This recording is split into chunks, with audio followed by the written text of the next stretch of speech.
Lynn Cullen live in 1 minute.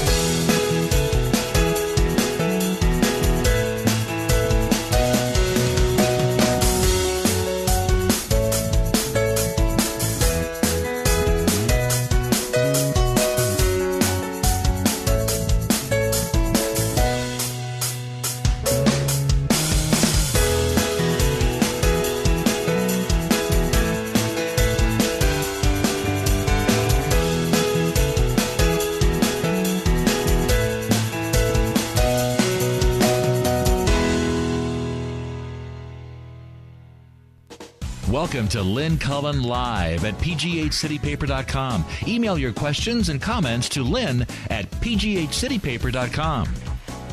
Oh, I thought something was crawling up my... Jess and I are just freaking out about bug bites and stuff. I keep feeling things crawling on my legs. Good morning.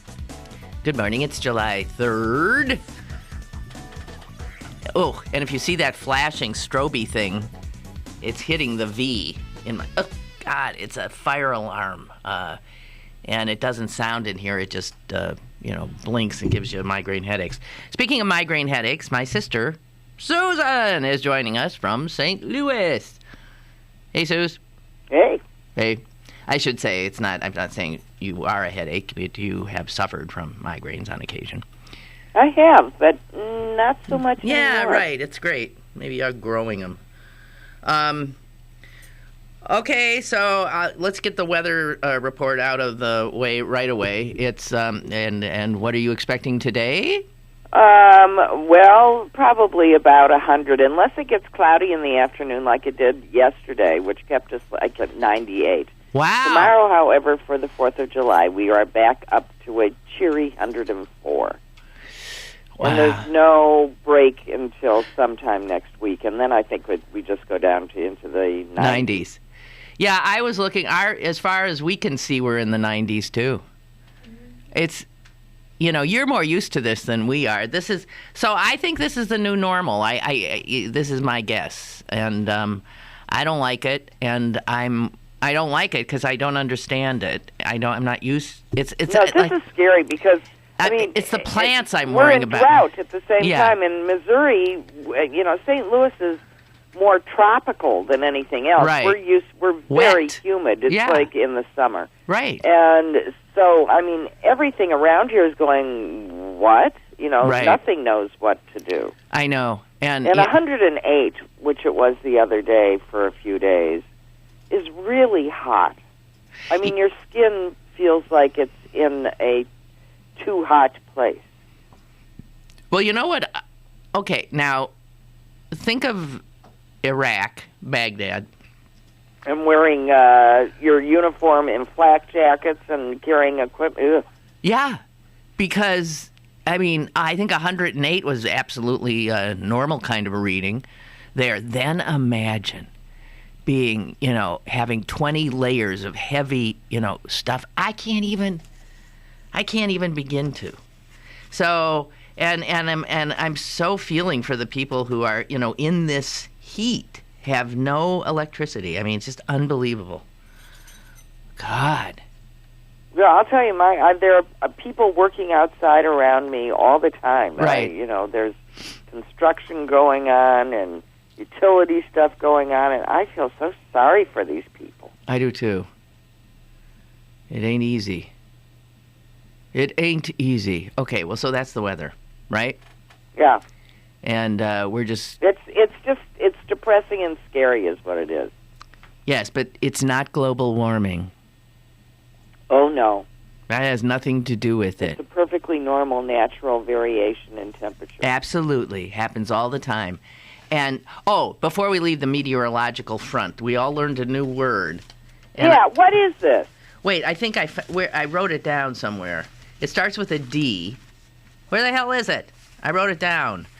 It's a word, a meteorological word for the storm, the kind of storm that hit And the reason we can't remember it is because it's vaguely unpronounceable. Okay, well, I think it's Spanish. Okay, so it's Derecho. Derecho. I don't know. I haven't heard anybody say it, so I don't know how it's. Anybody take Spanish here? Derecho. How would you pronounce that? They pronounce CHs, ch, don't they? Or ch. Derecho. Derecho. So that I had never heard it. No. I mean, in my 110 years in the world, no. I've never and I had this heard conversation at least 5 times with various people, among them yesterday. What is this? We've never heard of this. How long do you have to be alive before there's suddenly a brand new storm? Right. That will probably pop up more and more. So it's hurricane force winds. But straight line. Straight line hurricane force winds coming out of a normal, weather system. And so as somebody who got clobbered by it said, so it is like a hurricane with no warning. Hurricanes, you always have plenty of warning. You watch them as they come toward you slowly, slowly, slowly. This bang out of nowhere. Wow. So that's something new to add to tornadoes. It's a squall line, a rapidly moving squall line. Good news. Here's one that you don't even have to try and plan for because there's no warning. No warning. It just... Wow. And then you've got the fires consuming so much of the West. God, it's something. And but well, you heard who set off that Arizona fire, I guess, or was it Colorado or Arizona? I bet it was an illegal immigrant. No, it was some stupid guy shooting off fireworks at a bachelor party, shooting off a rifle with a special kind of bullet that says right on it that it's guaranteed to leave a streak of flame for 100 feet. Now, don't you ever wonder how they figure out how they can pin a single action well, these as guys the called 911. Starting point of a They called 911 so they do know when they that. couldn't put it out. Oh, okay. So they outed themselves. Right. But where a huge conflagration starts, it goes on for days, maybe even weeks. And they find the campfire and then find out who made that campfire. Right. How the hell does that... How do they do that? I don't know.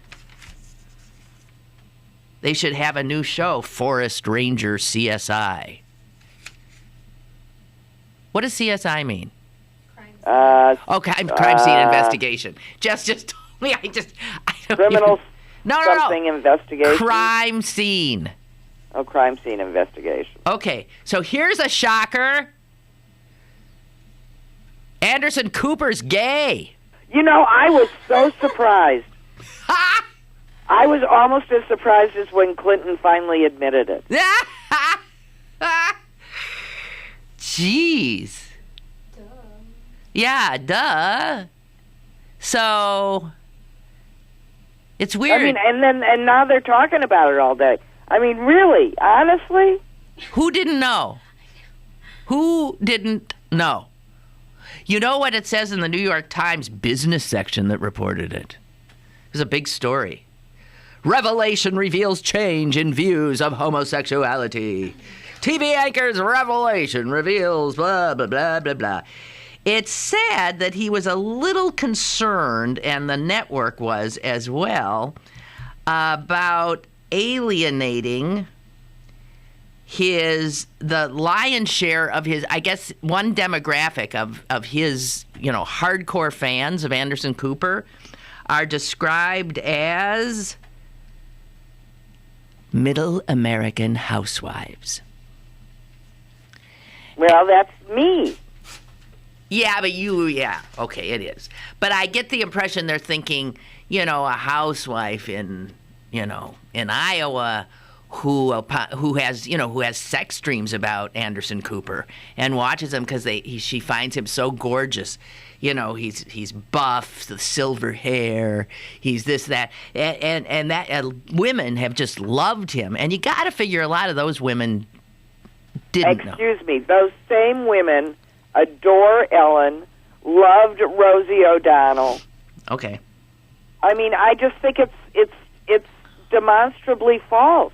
Okay, and the fact is nobody cares anymore. Right. Or anybody, no, except some Republicans. But so... But women also, if women like you, then there isn't a whole lot you can do or tell them that they won't find a way to deal with. And here's I think something... that's part of who women are. Yeah, here's the other thing. If you're a middle-aged woman and you find a man that you are so attracted to, they're gorgeous, they're kind, they're wonderful, they're gay. They're always gay. Isn't that correct? Well, not always. Close. They're gay a lot. Anyway, so Anderson Cooper's out. I'm gay, I've always been gay, and I always will be gay. And they say here in the New York Times, the announcement on Monday makes him the most prominent, openly gay journalist on American television. Like, who's counting? I mean, what? Okay, name other openly gay journalists. There's Rachel Maddow. Rachel Maddow. There's a CNN anchor, black guy, who came out last year, Don Lemon. Right. There's got to be tons. I mean, obviously I'm tons. sure there's tons. Who cares? And actually, why should they have to say anything? Or do they have do they have an obligation to the gay community to come out? So we'll just further push this so that people who are still homophobic have to just surrender. You know what I mean? Don't you think, is there still, if you were a gay person, would you want and expect high-profile gay people to stand up and say, I am gay, just to help it? I don't think or they don't have an obligation to do that. I don't think anybody has that kind of obligation. And I think Anderson could have done exactly the same thing by just living his life that way. I mean, and living and modeling, the life that way. I don't see that it's any big deal, and I understand why he did it, and I understand why he hadn't done it, and I understand why absolutely none of us are surprised. Susan? Because that pretty much is what he was doing. He wasn't hiding who he was. That is correct. Susan, that's just in.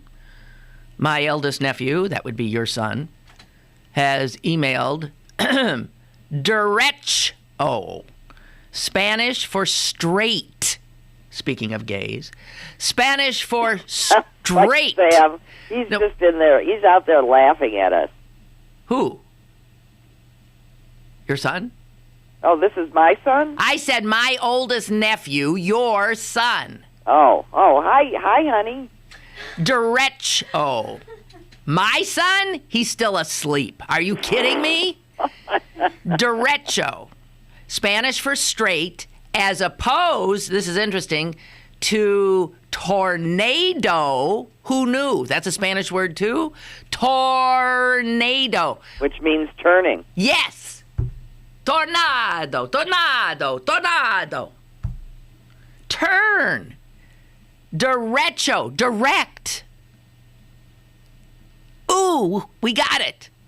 That's how a direct line is sort of the turning. Derecho. Thanks, Earl. All right.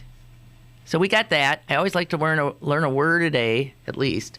I don't know if that one's going to stick in my head. Yeah, I have to admit, I was surprised when I thought it was All right. Yes. Oops, I snorted. I snorted yesterday. That's okay. And, invariably you snort at your own joke, which is embarrassing, too. Okay, here's I don't know where to go. I got so many possibilities here. I'm going blah, blah, blah, blah, blah, blah, blah, blah. I'm going to try to keep it light, Suze. I'll try to keep it lifestyle-like. So here it is. Says right here in the Wall Street Journal that there are growing stresses on relationships, even, more friendships and closer relationships, and because of the many new possibilities of communication. I so agreed with it. It's a woman that wrote this. I totally agreed with her. I don't necessarily have my cell phone on my body when I'm in my house. Correct. It might be stuck in my purse. It might That's still right. be living in my car. It might be, Right. and anywhere. If I'm in my house, I, like a dinosaur, still have a landline. Yes, you do. And so I'm always sort of aggravated when I, happen to glance down at my cell phone and realize that I have 45 missed calls and, 65 urgent texts. And I've been right in my house, and no one's bothered to call me. Right. It happens to me a lot that what I miss are texts. I'm not always checking my phone for a text. And so somebody who communicates to me something that, needs to be communicated, Jess, are you listening? Immediately, like I won't be there or I'm it ain't a sure thing at all that I'm going to see that. It's just not. And I do have certain friends who clearly that's how they want to communicate, through text. That's not a surefire way. On the other hand, do you remember when people just used to call you? Right. To talk? I'm not going to be there. Hi. It's, I remember, and it can't have been too long ago, when, I would have like long phone calls with friends, and, maybe they weren't there, but you could talk and you'd get in, you were interacting. And then email came in. And I have one friend who's always out ahead of all of this. So she's the one who always drags me into the new way of communication. That's my friend Kit. And all of a sudden, Kit is emailing me, and I still wasn't really checking emails very often. She's emailing me all the time, and our phone conversation ceases to exist, our phone conversations. And I have to say, over the course of 5 or 6 years, we don't talk as much as we used to. We're not together as much as we used to. It distances you. Well, yeah, and to a certain extent, that apparently is what people want. It's like when answering machines first came about. That's true. They were universally hated. Now people hope to get it. Not to mention caller ID. Right. Okay, but I don't know. I mean, yes, we communicate, but this is not how humans used to communicate. There were more nuances. And here I'm telling you, and if Harley's still listening, I don't care what anybody says, we are becoming less human by virtue of this technology. I mean, humans will continue to be what we are, evolving into this more technological creature, but it's not what has defined human interaction for all of our history. No, and I was just talking to him about this the other day, and we aren't better for it. No, I don't think so. What I was citing was looking for jobs. Yeah, where you can't get a face-to-face meeting with anybody. You drop a piece, a piece of digital paper, right, along with a million other pieces of information, right, onto somebody's desk who, God only knows, maybe the computer picks out keywords and therefore spits out your resume as opposed to somebody else's resume, and therefore you have no chance. I mean, therefore what happens is, in most of these cases, the person that actually gets the job is somebody that knows somebody, and therefore got their resume actually looked at. So I think what's happened is that we have gone way, way back. We have regressed to the time when the born-wells got better jobs because they knew people, or the already-theirs got better job because they knew people, and the never-beens couldn't get there. Right. And we're there again. There was a brief window back when I was graduating from law school and stuff where it was more of a real meritocracy. Right, where you walked into a place, and you sold yourself. Right. And now you can't get in the door. It's just now like you can't, and you're frowned upon for trying. Right, you can't talk to a human being anywhere. If you need help, you can't find another person to interact with.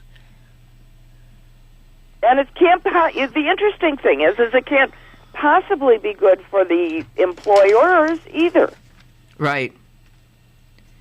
So this article in the Wall Street Journal about people actually, relationships faltering because one person's a texter. Yeah, and flounder is sort of has a fish flopping around on the beach.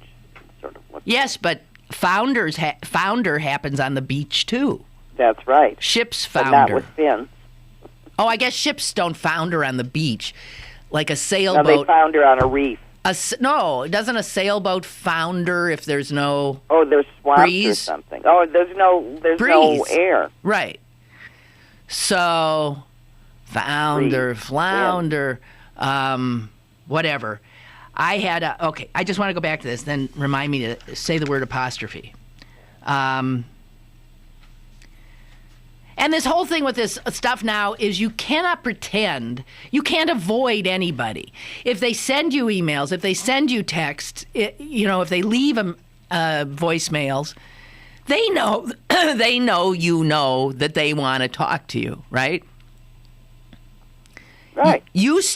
So you're obligated. It's not like it used to be where if you didn't want to talk to somebody, you just wouldn't answer the phone. There's no getting away from anybody anymore. So anyway, this article does quote a man who just refused to get into texting with his friends. He said, I'm not going to do it. Not doing it. I'm even taking the ability to text off my phone. I don't want to do this. And then he said some of them wouldn't stop. And the last thing he says is, if they insist on only texting, they're not my kind of person anyway. It's the end of it. Wow.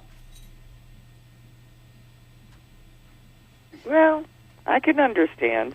I mean, there is a certain intolerance among people that take on a new thing for those that don't. For example, Facebook, where some people don't want their whole lives plastered on Facebook. Right. And other people fail to be respectful of that. I have to admit, I have not looked at my Facebook page for about a month and a half, 2 months. You know why? I can't monitor You have one? We aren't even friends. You can take care of that right now. What? This shows how not good at this we are. Yeah. Do you have a page? I do. Well, then I'll friend you, and you can friend me. I can do it now. You're not going... Yeah, Jess is going to friend you right now. But in terms of what it requires, I have to check now. I have 2 email accounts. My email, my Facebook, my Twitter, my answering machine, my cell phone, voicemail, my, landline answering machine. Good God. Yeah, I don't tweet. I have to look out the window to see if anybody's sending me smoke signals. I mean, what the heck? We're so busy. I spend more time on my computer just going through. I'm looking at 5,000 tons of emails right now, most of which I will never, ever even open. Who the hell has time? Okay, I'll stop grumbling.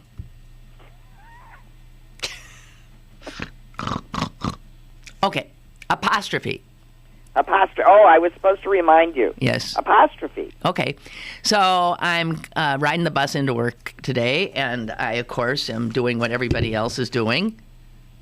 I've got my head down in my smartphone, and I'm looking at Twitter. Was I the one just complaining about all this stuff? Yeah. Okay. And the Pittsburgh Civic Light Opera tweeted, "Students, we have a special program just for you. Check it out." And then they have blah, blah, blah. Here's how students is spelled. STUDENT''S. Students, we have a... I looked at it once. I looked at it twice. I went apoplectic.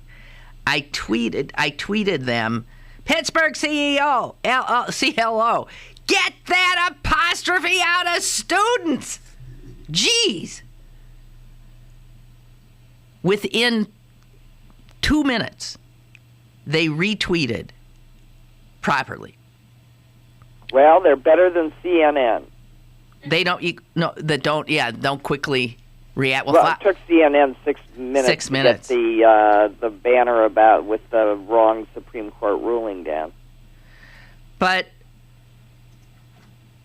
Andy Griffith died. I was just going to tell you. Ah. It was. See, you're the first to know it because I bet Twitter's the first thing that knocks it out. Yeah. Okay, Andy Griffith dead at the age of 86. Okay, get ready to be seeing lots of what? Mayberry, RFD. Lots of stuff that you never watched in the first place being rerun. I have to admit, I never liked anything that he did. Okay, but wait a minute. He did a movie. He did a good movie, but I hated his television. That he had the lead in with Patricia Neal, in which he played, somebody help me with this movie, in which he played a charismatic, like, radio show host or something who parlays that into a political career, populist political career, and he's really just, like this horrific fascist. Snake oil salesman. Face in the crowd. When I saw that, I don't know. I mean, I don't know how old is that? That's probably made in the 50s, I would think. Wow, is that movie? Maybe we should re-release it because it sounds like it has great parallels to today. Oh, without a doubt. That's what I couldn't believe about it. I thought, Jess, are you reading anything about it? Did I get that right? I don't know if he was a radio host, but I think that was his stepping off point. Yeah. And then he becomes a populist, fascist type. A radio host. Yeah, he is a radio host. No, he's not. Whatever. O'Neill's a radio host. Whatever. Face in the crowd. Incredible. Check it out. Get it on Netflix. I don't know. Turner Classic Movies, I would think, would have it as well. Okay. I think I have to take a break. Suze? Yes? Okay, just wanted to know you were there. Of course I'm here, dear. Hey, and speaking of, talking on the phone with friends, I remember once with my friend, who I am going to see tonight, saying, I was saying that I miss phone conversation. I said, I sometimes, we're always emailing, I said to her. You email me, I email you. Why don't? I would just like to pick up the phone and call you. And she said, no, don't. Okay, we've got a caller. Hello? Hello. Hi. This is Michael Bell calling from Palm Springs, California. Palm Springs, California. Ooh. Hi. Yes, the place you hate. Yeah, I'm not real fond of it. That's true. I love you, but your hate just annoys me. So what? Leave it alone. Palm Springs is doing just fine without me in love with it. How true, how true. I did want to say I'm sorry about Andy Griffith and Facing the Crowd. What a powerful movie. And the character he played, Lonesome Rhodes. Lonesome Rhodes. That's right. Yeah. But he They called him Dusty Rhodes or Lonesome Rhodes. something like that. Lonesome. It is Lonesome. Lonesome Rhodes. Yeah, I'm almost certain that it's Lonesome. And, oh, geez, I saw that movie. It just blew me away. I never liked Me either. Andy Griffith. Although he did do on PBS 6 Characters in Search of an Author. You're kidding And me. if you didn't know that that was an absurdist play before, when you saw Andy Griffith doing it, It was. it really was. So he was a great actor. He was a great Who actor. knew? Right. He really was, surprisingly, much more than just Mayberry, you know, and what Yeah. was that old attorney thing that he did? Thing. No, that wasn't Matlock, was it? No. Yes, it was Matlock. Was it Matlock? Yes. Yeah, I think it was, Yeah. I didn't much care for the TV stuff, but No. boy, when he did films. And then there was another one he did, No Time for Sergeants. I mean, it rings a bell, but I can't remember Yeah, it. it was just an absurd, it was like an Ernie Kovacs type comedy war story. But Lonesome Rhodes, that guy Yeah. in Facing the Crowd is so charismatic and ultimately loathsome. Yeah, Just he all of a loathsome. sudden turns and then just really thinks that all of the little people who he once was are just disgusting plebs, and he doesn't want anything to do with them. And Patricia Neal turns up the sound and lets all of his words go out. And I just wish that would happen to some real Yeah, stop and think about right that. wingers like a Sean Manatee or whatever. I never heard him called that. That's funny.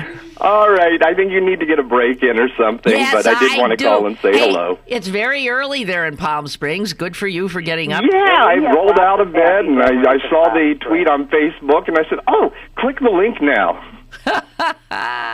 Okay, hey, listen, stay cool. What's the temps there? 100. It's going to be about 104, but since it's so dry, the heat index is only going to be about 99, whereas, believe me, I lived in Pittsburgh 15 years. It's oppressively humid there. Yeah, well, we've got the same temperature you do now, only we've got more humidity. So it's no fun. Yeah, that's true. That's Right. true. And one thing, you did say that there was nothing really pretty. The Pittsburgh was totally beautiful, and the Pittsburgh is just a marvel. And I have to agree that when you're leaving downtown and heading out to Ohio River Boulevard, Manchester just looks so beautiful. All right. Okay. Okay. Yeah, I had to get that one You're in. out of here. In your I love you. phony, Bye-bye. Bye-bye. In your phony environment there in Palm Springs. Dissing on Manchester. Although I know what he's talking about. Anyway, we do have to take a break. Okay. We'll be back. More is on the way with Lynn Cullen Live. Go to birdbargains.com for great deals on tickets to the Science Center, the History Museum, Carnegie Museums, and some of the best restaurants in Pittsburgh. During the month of July, spend $50 on Bird Bargains merchandise and receive a $10 gift certificate to Buca di Beppo. Birdbargains.com. Local deals, local merchants. Birdbargains.com.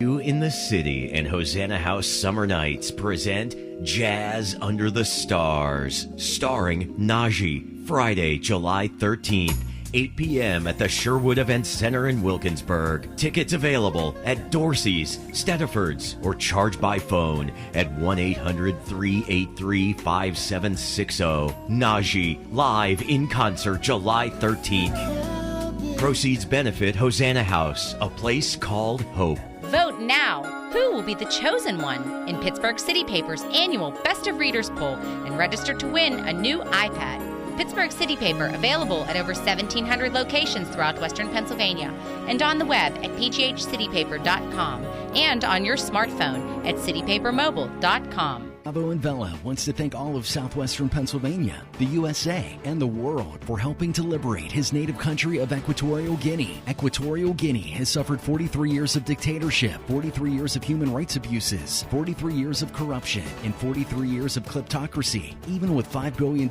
in oil revenue in 2011, the 700,000 citizens of Equatorial Guinea earn less than $2 per day. A proud Mount Lebanon resident, please help Gustavo and Vela usher in the 21st century by allowing freedom, democracy, and socioeconomic prosperity by the rule of law for the next 43 years and beyond. Email him at presidentandvela@yahoo.com to help free Equatorial Guinea.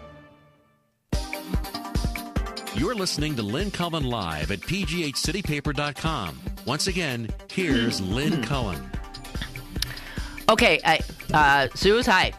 Hi. Okay, so we just heard that Gustavo and Bella's Equatorial Guinea thing.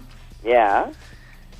New York Times today, op-ed page, huge piece, written by a contributing editor at Harper's Magazine, and it's about the corrupt regime in Equatorial Guinea, specifically the son of the dictator, who has been buying up a lot of property in the United States.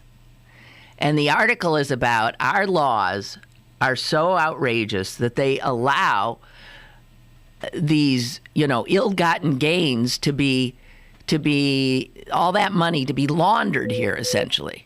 But its focus is completely... What is with my voice? I don't know. Here, I'll make a lot of noise and you clear your throat. Okay, go. Okay, Go. your phone is ringing, by the Okay, way. we have a caller. Hello? Hello, Lynn. Yes. It's someone you know in Moon. Yes, that would be George. I'm in stealth mode right now. Oh, I'm sorry. That wouldn't be George. I'm heading for my meeting for the Allegheny County Property Tax Appeal Board appeal. Ah. Thought you might be interested? Yeah. What? Oh, that you're going? Yes. Well, not very. Well, okay, okay. George, I don't know. Well, good luck, I guess. I thought I would, take my case because they jacked mine up like almost 25%. Yeah, but, I was going to say good luck in attempting to shirk your responsibilities as a taxpayer. Oh, no. Actually, part of this is an educational thing. I want to see how the whole process works, too. With this am I the only person who's not? County and everything. I thought maybe I'll report back to you. Okay. Okay, you can do that. I'm the only person who apparently is not appealing their assessment. No, I'm right there with you. Okay. I mean, everybody, all my neighbors did. I'm probably, and I just said, well, I got like this great education for both my kids. And I got it at a really good price, and I know that 95% of it goes to the school. So, the couple $100 that it's not worth the effort. I'd rather have it go to the schools. Okay, George, is she making you feel guilty yet? Well, my concern is not so much with the county side, is that then the Moon side, the school tax and the other tax will be jacked up significantly because they've been threatening for years. So it's like going to be a huge amount, and so and like I said, part of this is educational too. So I want to see how this process works, as well as maybe save some money. Being a senior, unlike you two. What do you mean? I'm going to be a senior any minute now. What do you mean any minute now? Never mind. We don't. You haven't gone over the milestone. I know you haven't. Come on, Miller, fess up. No, I have not yet. Yes, okay. But I will soon. Will, okay. And we'll talk about saving money. Tick tock, tick Another tock. Yeah. Okay. Bye, okay, George. thanks, Good luck. See you. Good luck. I think he was. I hope he wasn't offended. But no, and and honestly, I should preface what I said with the fact that my taxes are low. Yeah. Well. Comparatively to what other people in other places pay. Yeah, but so are the services you get. You know, I mean, we don't know. I don't know. Taxation has become such a dirty word in this country. What do Americans think fuels? Right. That's why how do they think roads? How do they think roads get built and all those damn defensive weapons they want get built and offensive weapons? And how do they think any of that happens? You have to have taxation. I live in one of those states where the GOP legislators have already, said that they weren't going to take any of that federal money because they'd have to put in, their 10%. So they're just going to kick even more people off of Medicaid. Well, you know what? I don't think that's going to go for long. Well, no, people are already going, you're going to what? The vast majority of states will get on board here because when the federal government comes with all that free money to put your poor people... Well, it's not free money. Where it's coming from us one way or another. That's true, but take it. Right, it's our money. Get it back. Get it back. They just don't want to help poor people. I don't know. That's what I keep saying to people. It's not gonna make your taxes go down. It's just gonna take your taxes and send them to other states. Don't be an idiot. Yeah, like the governor of Florida just said, I ain't taking it. Florida will opt out of spending approximately $2 billion more taxpayer dollars. Well, hello? the response and the argument to that is, how dare you waste my tax dollars? You throw their argument right back in their face. How dare you waste my tax dollars? You see, Susan, but what people are, where these guys are coming from is, how dare you confiscate my hard-earned money so that some shiftless bum, which is how they think of anybody who doesn't have money, so some shiftless bum can take a free ride on my nickel to get health insurance. That's how they think. I know. Well, it's too bad because their shiftless bum that they're using as an example is already being paid for by us. And a lot more the way we're doing it now. Right. Right. We're doing it in a most inefficient way. Right. Oh, well. Yeah, it's just irritating. Fools. I just, Yeah, I know. It's very irritating. I mean, if I were a more rash, young bachelor party sort of a guy, you could get one of those flaming bullets. Excuse me. Excuse me. Oh, I see. You could, whatever. Oh, and Margaret writes that Equatorial Guinea was on CNBC last night. Whoa, Gustavo must be very excited and a very interesting piece. So he's starting to get some attention. That's good. Okay, so these same Republicans who are turning down their own money to help their less fortunate neighbors because for some reason they think their less fortunate neighbors should just die. But they don't like death panels. No. Which, by the way, don't exist. Yeah. So anyway, 63% of Republicans still say they believe Iraq had weapons of mass destruction. Yeah. Okay? Now, take those 63% of Republicans, 2/3 of Republicans who say, I still think there were weapons of mass destruction in Iraq. Of those 63%, 64% of them believe President Obama was born in another country.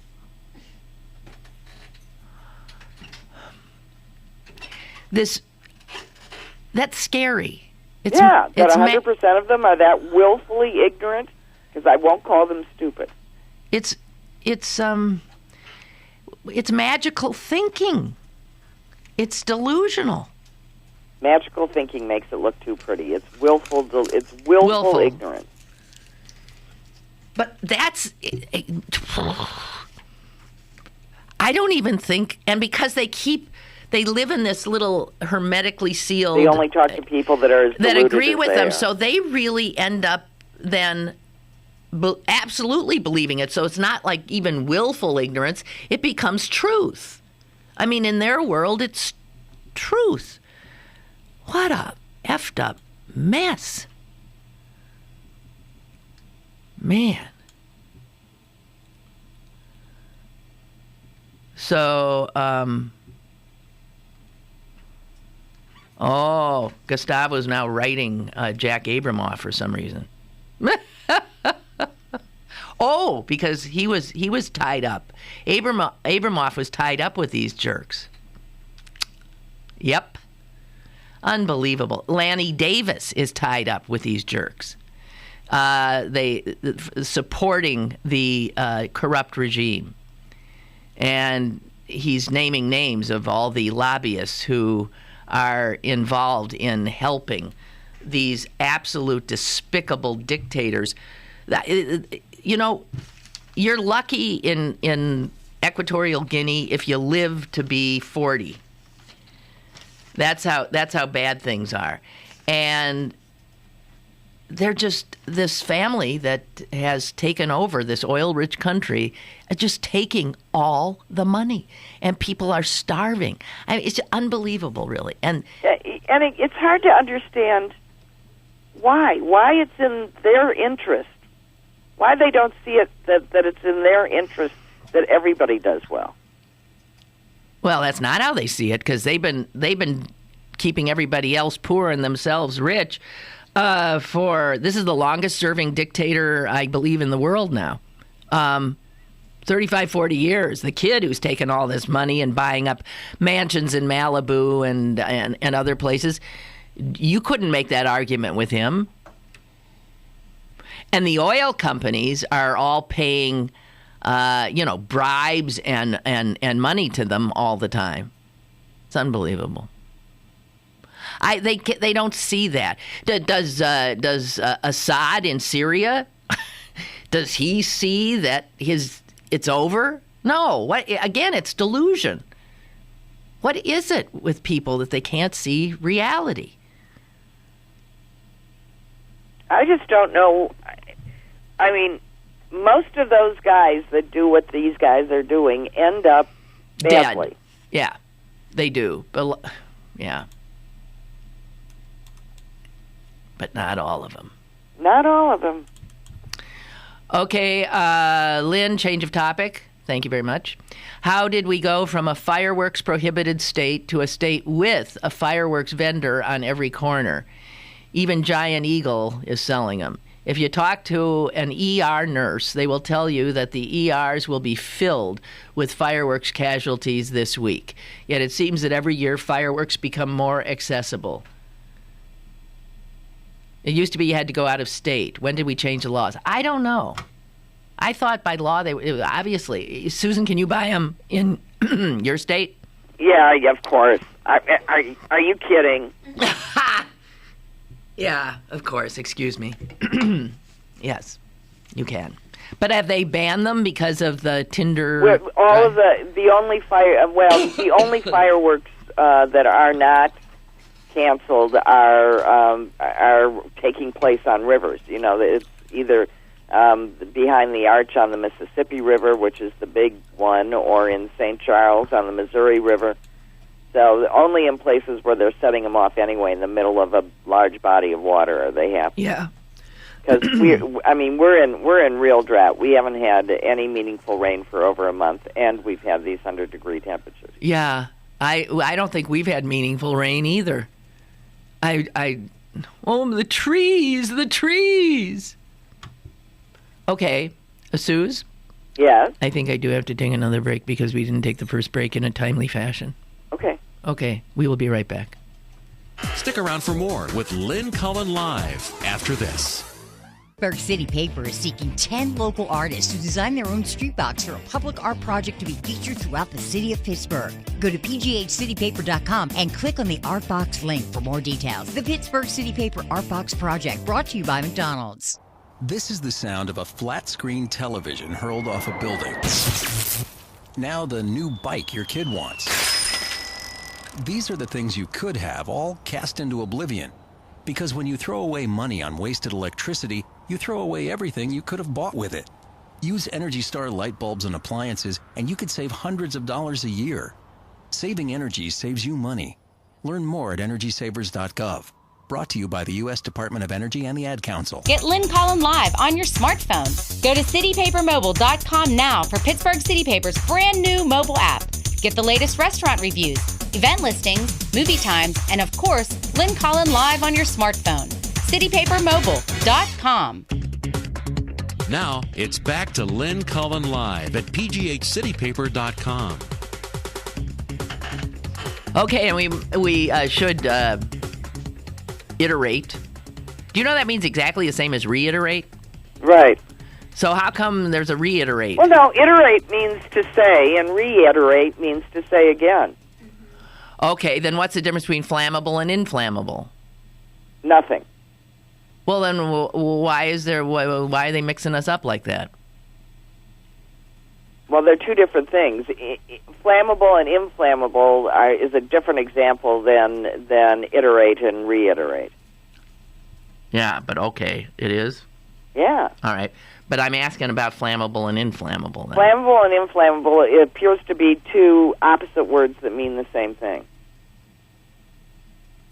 That's what it appears to be. What? How the hell is anybody supposed to learn English? It's not inflammable, it's inflammable. Oh, inflammable. That's right. Inflammable. And that's inflame. Inflammable. Okay, Susan, I quote Elizabeth Colbert, or Colbert. Now that Colbert has done that with the name, I don't know. Colbert, I think, is how she pronounces it in The New Yorker.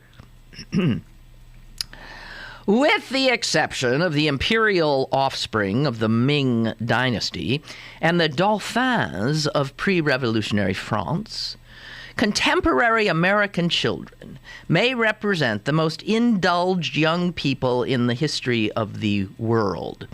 In many middle-class families, children have 1, 2, sometimes 3 adults at their beck and call. This is a social experiment on a grand scale.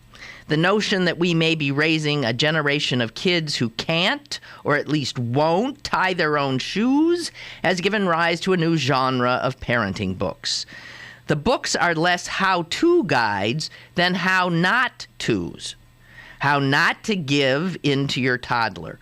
How not to intervene when your teenager looks bored.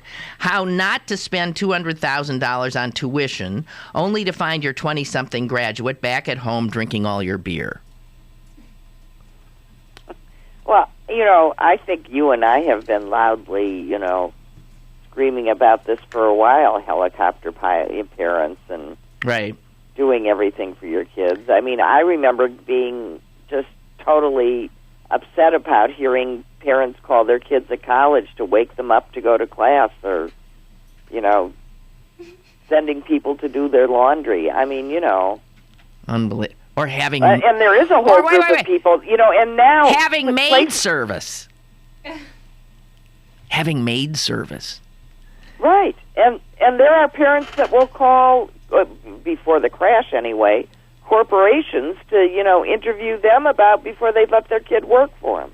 Do you know, who was it? It was the director of admissions at Pitt, I think she has since retired, who told me once she was just astonished at how it was never the would-be student who contacted her, ever. It was always the parent of the student. And she found that she said, if a kid ever directly called me about seeking admission or she said, I would be so impressed because their parents do it all for them. Jeez. Right. That's not good. No. Well, let's not beat up on kids today. Oh, what's wrong with these kids today? What's that song? Oh, that's from Bye Bye Birdie. Bye Bye Birdie.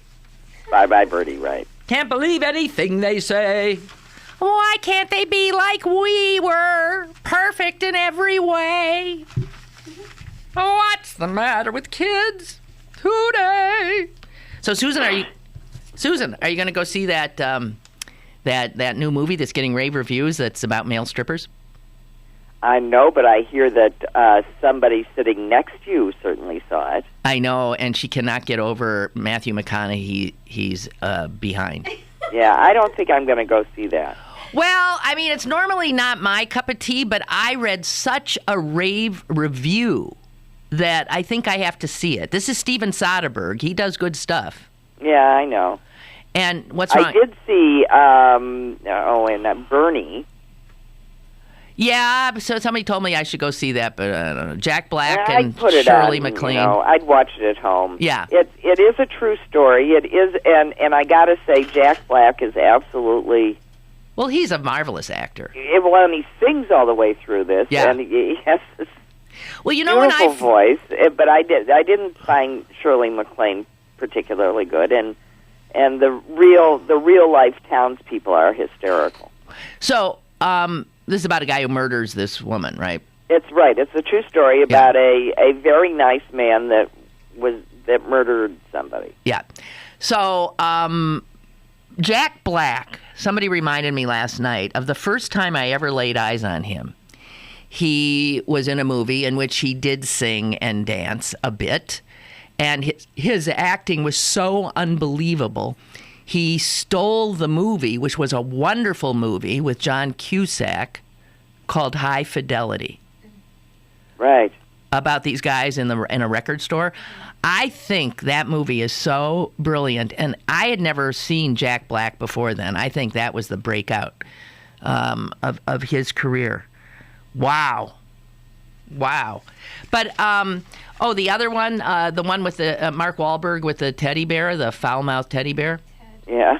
Ted? I suppose you're not going to see that either. No, well, And my son wants me to go to Medea... Witness protection, or so he keeps saying. Hey, Mom, are you going to see Medea? Though he's just teasing. I know he's teasing me. Even he wouldn't see that. But you do have to go see the Wes Anderson movie. The Wes Anderson. Something Island, Midnight Island, or Midnight. What, Jess? Midnight. Moonrise Kingdom. Moonrise Kingdom. Oh yeah, I saw the trailer. Yeah. It's I've seen it. It's wonderful. That's with Bill Murray and Bruce Willis and Frances McDormand. Yeah. And these two incredible kids, huh? Kids. Yeah. The kid runs away from camp. Yeah. Yeah, okay, I gotta see that. I go in fits and starts on movies. I go so I'm seeing absolutely everything, and then I go... Well, it's just how the things you like come out. They come out in bunches. Or if I just been so busy and stuff. So, well, excuse me I'd while recommend the Wes Anderson one over the Bernie one. Okay. All right. And just a quick personal thing here, everybody. I'm sorry about this, but so when you talked to Mom last night, he wasn't mad at all. Because I wondered, because she never called me, so I thought she was really mad. No, she was just relieved. Oh, okay. Thank you very much. Okay, that's all. Can you imagine being my age and still worrying about my mom being mad at me? Well, you accused her of losing something. When in fact, I had lost it. Jeez! And she tore the whole house apart, but she was just relieved. Okay, so no problem. I thought she'd be madder than relieved. I know she'd be relieved. She wasn't mad at all. And I've already talked to her this morning. Sorry, everybody. We're throwing a large party for her, and she's invited another 15 people. Uh-oh. All right. Party! We'd like to invite all of you, actually, but...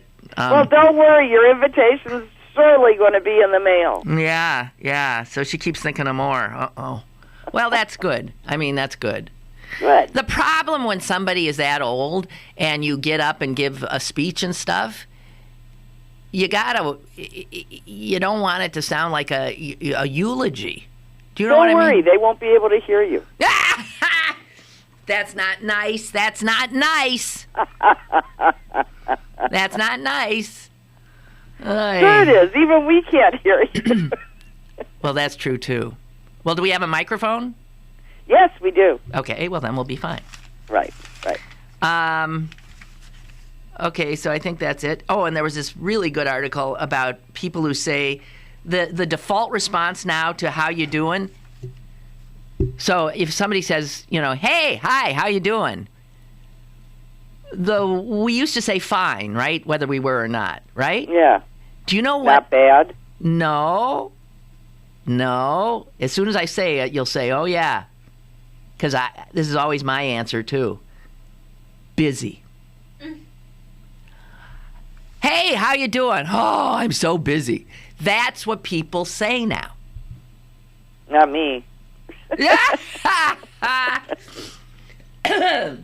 Crazy busy. Busy. And the person who wrote this article says, but notice it isn't people pulling back-to-back shifts or commuting by bus to 3 minimum wage jobs who tell you how busy they are. Because what those people are is not busy, but exhausted.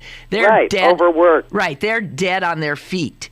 It's almost always people whose lamented busyness is purely self-imposed. Work and obligation, classes they're taking, activities they've been told their kids they got to be in. They're busy because of their own ambition or drive or anxiety, because they're addicted to busyness and dread what they might have to face in its absence. I think that is so dead on. Yeah, I do too. Yeah. And they really go into it, how that's what we do. Busyness serves as a kind of existential reassurance, a hedge against emptiness. Yeah, I, however, comfortable with emptiness. Unabashedly slothful. So I'm getting better. I am getting better. But obviously, they say people who are always running and busy and have this, that. Obviously, your life cannot possibly be silly or trivial or meaningless if you are so busy.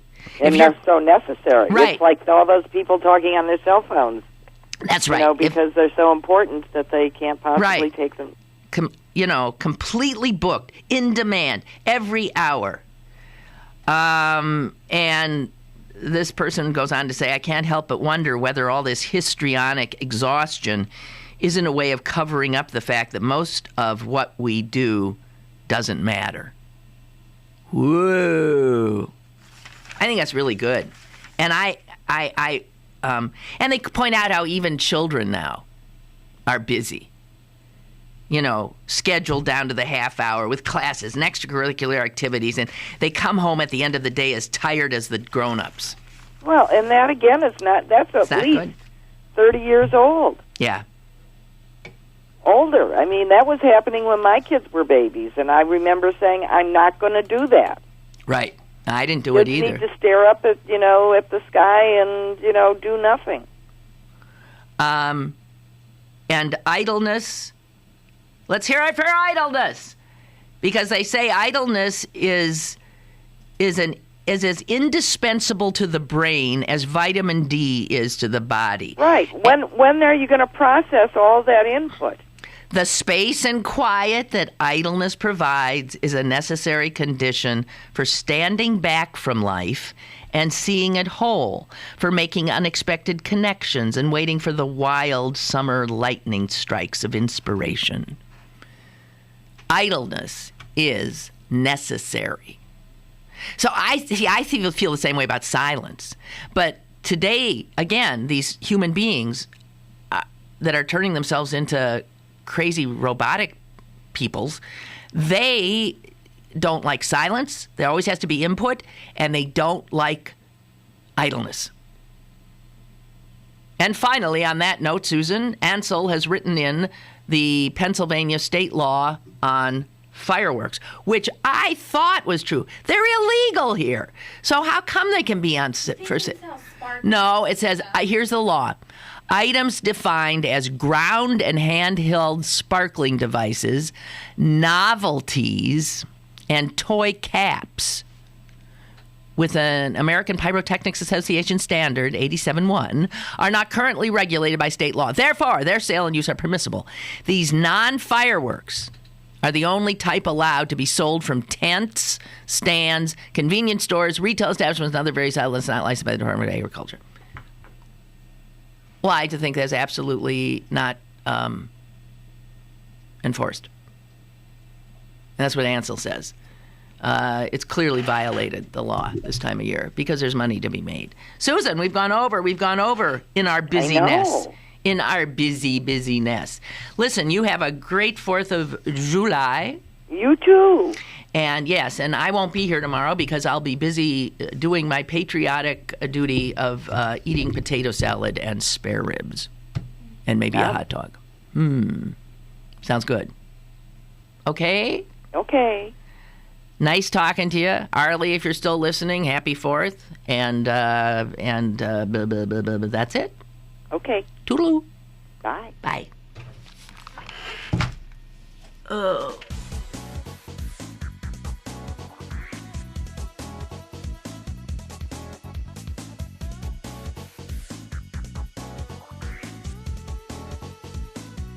Lynn Cullen Live, Monday through Friday from 10 a.m. to 11 a.m. and archived at pghcitypaper.com. The opinions expressed on Lynn Cullen Live are those of the host and do not necessarily reflect the viewpoints of Pittsburgh City Paper, Steel City Media, and its advertisers.